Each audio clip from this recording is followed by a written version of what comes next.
Chapter 16. Attack of the lallies. "What a brilliant story that was," said Polly, after old Granny was done. Outside, the wind was howling and the first drops of rain were beginning to fall, a cold, cold rain that meant no one any good. "The bad guy lost, and the townsfolk won, and all's well that ends well. Good night and sweet dreams, says I." "Oh, young 'un," said old Granny. "the story is not yet over, don't you see? Nicholas's chance has come again after all." "But all that stuff done happened ages ago," exclaimed Polly. "Nicholas the Twinklecakes is dead and gone. You said it yourself with your very own cracked old lips. It's all in the past." "Aye, young 'un," said old Granny mysteriously. "But the past has a way of repeating itself. The past has a way of repeating itself. The past has a way of repeating itself. And the crystals are growing strong with power again. Tonight is Midsummer's Eve, and I dread to think what might happen if the crystals are taken to the windmill on a night like this."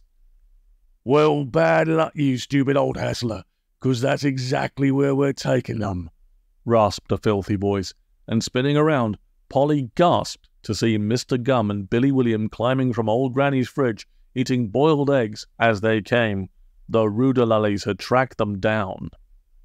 "Yeah, that's right," laughed Mr. Gum, spitting bits of egg all over Granny's kitchen floor on purpose. "We know all about that curse, and it sounds like a right laugh, and now we're off to make it come true."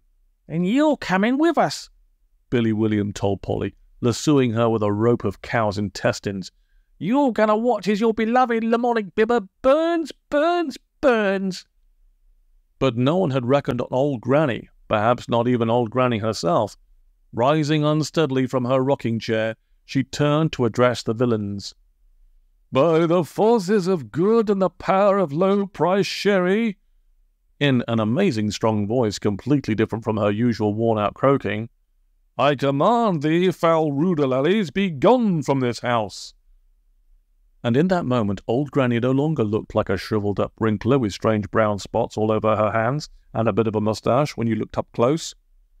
No, in that moment she looked like the young lady she had been many moons ago, proud and free, with long flowing hair and eyes of emerald green to break men's hearts. "Why, I never knew she was such a beauty," thought Polly.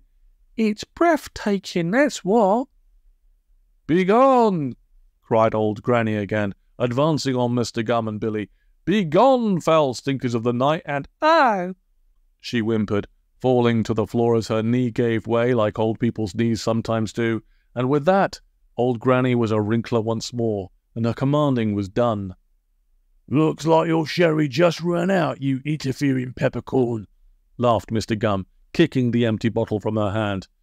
"Now come on, Billy, me boy," he growled, throwing open the front door and pushing Polly out into the rainy night. "We got evil destinies to fulfill."